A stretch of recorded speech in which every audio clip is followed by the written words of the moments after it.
Assalamualaikum warahmatullahi wabarakatuh. Apa kabar teman-teman? Semoga kalian semua sehat ya. Nah, pada kesempatan kali ini, kelompok kami yang beranggotakan Astria Rahmani, Hana Hasnawati, dan Maudi Fatma Yohanita akan menjelaskan tentang pembelajaran terpadu tipe Immerse. Disimak ya. Pengertian dari model pembelajaran terpadu tipe Immerse. Menurut Ngalimun 2017, model pembelajaran terpadu tipe Immerse adalah model pembelajaran terpadu yang berpusat untuk memadukan kebutuhan peserta didik, di mana mereka akan melihat apa yang dipelajarinya dari minat dan pengalaman mereka sendiri. Nah, pendapat tersebut selaras dengan pendapat Forgati dalam Trianto 2012, yaitu suatu tipe pembelajaran yang memadukan atau menggabungkan semua data dari berbagai bidang studi dan akan menghasilkan pemikiran sesuai dengan bidang minat dan pengalaman peserta didik.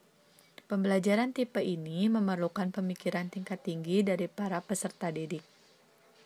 Peserta didik berperan untuk menggabungkan seluruh konsep yang telah dipelajarinya dan meleburkan diri mereka ke dalam pengalaman melalui kegiatan pembelajaran.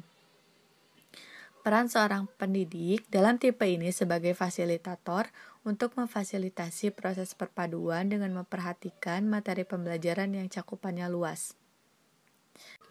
Dapat disimpulkan bahwa pembelajaran terpadu tipe Immerse adalah model pembelajaran terpadu yang memadukan semua data dari berbagai bidang studi, di mana mereka akan melihat secara langsung apa yang dipelajarinya dari minat dan pengalaman mereka sendiri, sehingga model pembelajaran ini memerlukan pemikiran tingkat tinggi peserta didik.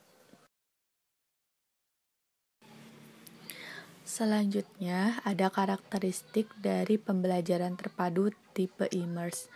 Nah, menurut Forgati 2009, bahwa ada 3 karakteristik pembelajaran terpadu tipe Immerse, yaitu yang pertama, pembelajaran yang dilakukan berfokus pada minat siswa.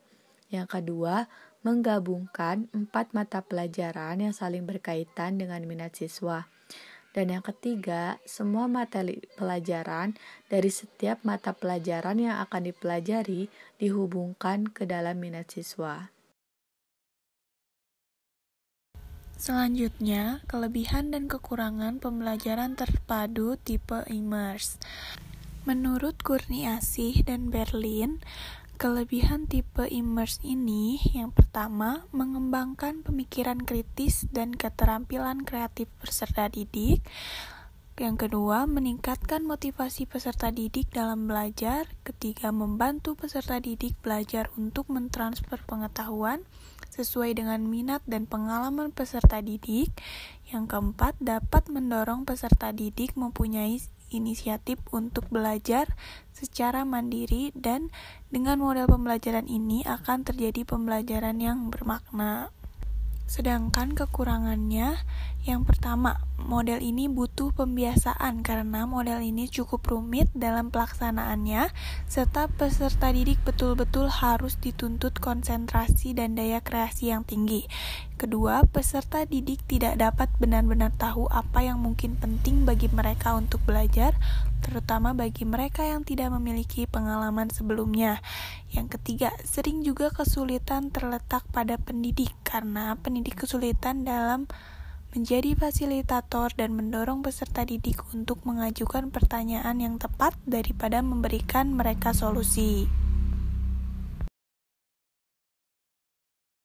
Selanjutnya, langkah-langkah pembelajaran terpadu tipe Immerse. Menurut Fogarty tahun 2009, menyatakan bahwa langkah-langkah pengembangan perangkat terpadu tipe Immerse sama dengan langkah-langkah dalam pengembangan pembelajaran terpadu. Yang membedakan terletak pada kegiatan pembelajaran yang dilakukan. Pada pembelajaran terpadu tipe Immerse, kegiatan pembelajaran yang dilakukan akan menghasilkan pemikiran sesuai dengan minat siswa.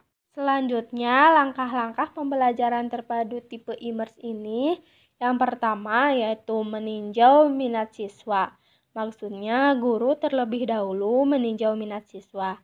Minat dari setiap siswa tentunya berbeda-beda, akan tetapi guru bertugas untuk memilih minat yang paling dominan dalam suatu kelas. Minat yang dipilih berdasarkan dari hasil observasi di dalam kelas. Langkah yang kedua yaitu menentukan 4 mata pelajaran yang akan dikaitkan. Di sini, guru memilih 4 mata pelajaran yang sekiranya berkaitan dengan minat siswa. Dari setiap mata pelajaran yang berkaitan dengan minat, akan membuat semua pembelajaran dapat terbenam ke dalam minat siswa. Pada tahap ini, menentukan kompetensi dasar pada setiap mata pelajaran yang akan dikaitkan. Langkah yang ketiga yaitu menentukan indikator hasil belajar dan tujuan pembelajaran.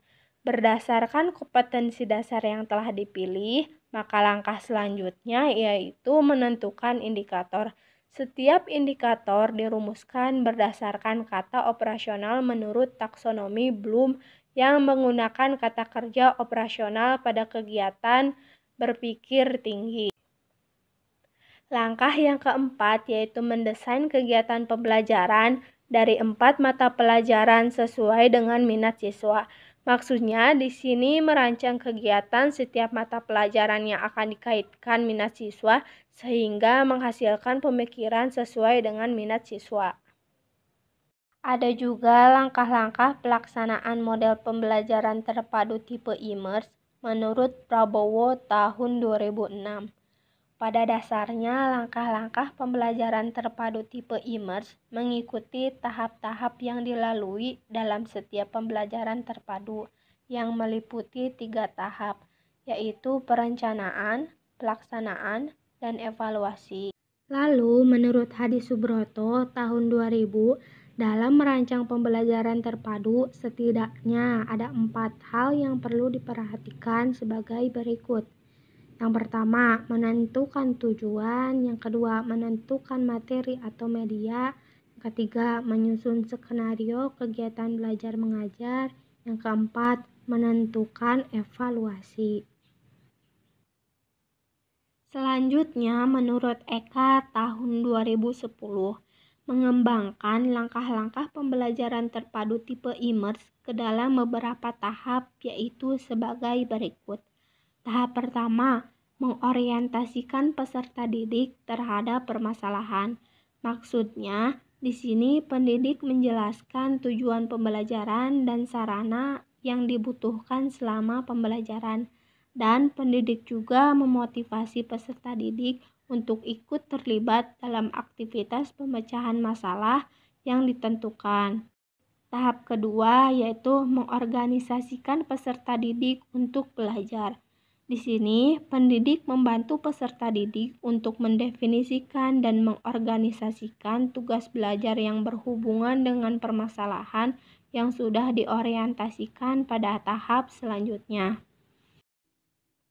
Tahap 3 yaitu membimbing penyelidikan individual maupun kelompok. Di sini, pendidik membimbing peserta didik saat proses pembelajaran, di mana peserta didik mencelupkan diri dan melihat secara langsung apa yang dipelajarinya dari minat dan pengalaman mereka sendiri.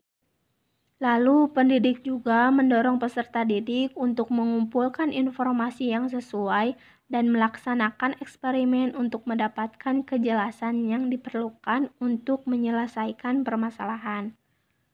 Tahap keempat yaitu mengembangkan dan menyajikan hasil karya.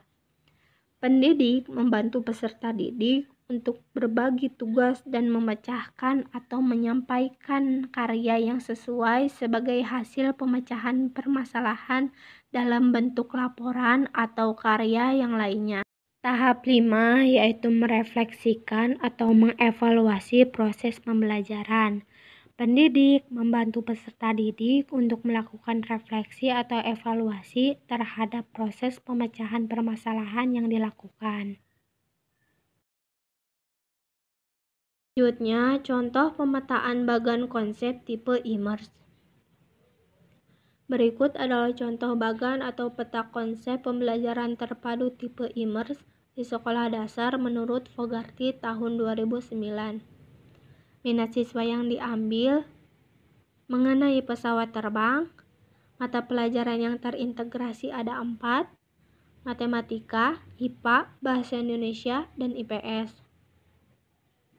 Dalam mata pelajaran matematika, memuat materi tekanan, vektor, grafik, data, dan tabel, sedangkan IPA memuat materi tekanan dan udara. Lalu bahasa Indonesia memuat membaca berita mengenai kecelakaan pesawat terbang, dan IPS memuat materi, kompas, peta, dan keterampilan.